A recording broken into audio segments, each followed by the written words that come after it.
¿Qué tal, mi querido Teodoro Rentería? Qué gusto saludarte a ti y a toda la audiencia de Radio Noticias en el 103.7 de su radio. La perspectiva de hoy se titula Política de la Pobreza. Una de las reflexiones que debería calar hondo en la conciencia del pueblo mexicano es sobre el tipo de política que utiliza como estrategia el gobierno cuatritransformista de Andrés Manuel López Obrador para mantenerse en el ánimo de su cautivo grupo de electores, la política de la pobreza.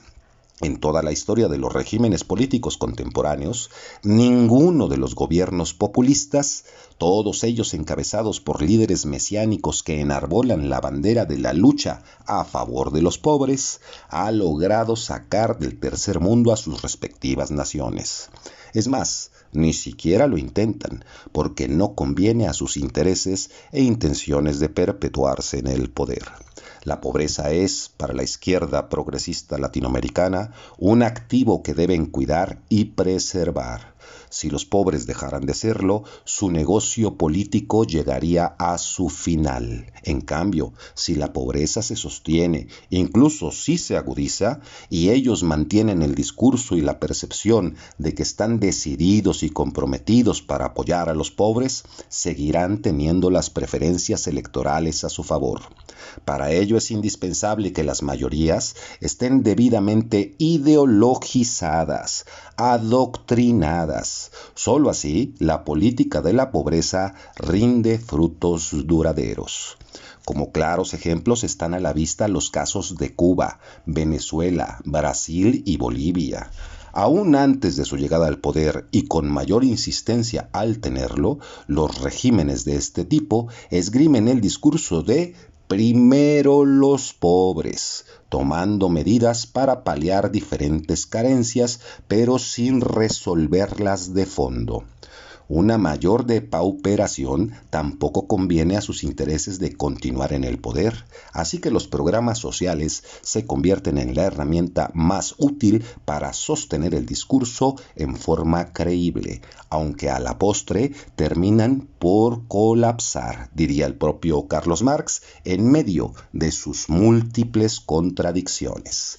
La política de la pobreza es toda una sinvergüenzada. Significa lucrar electoralmente con el sufrimiento de los pueblos, a la par de que un selecto grupo en el poder que nunca vivió en la pobreza o la superó con creces, vive a todo dar.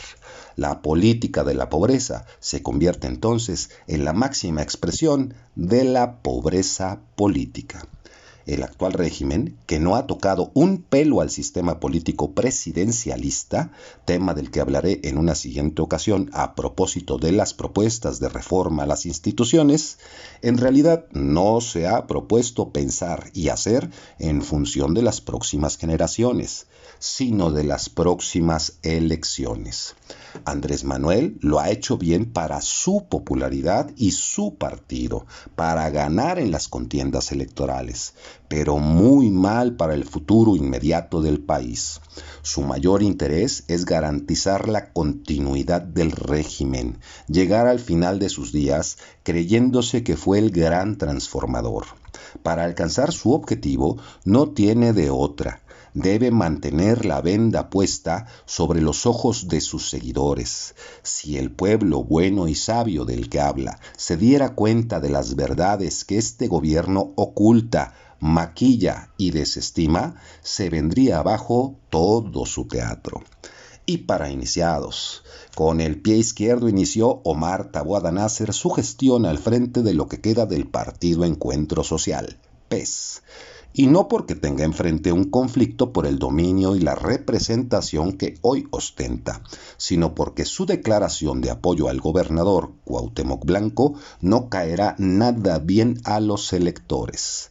Si se hace un análisis serio de los estudios electorales basándonos en las encuestas, queda claro que la opción para ganar el respaldo popular en Morelos no es aliarse con el régimen, sino buscar el voto de castigo a través de la crítica inteligente y fundamentada.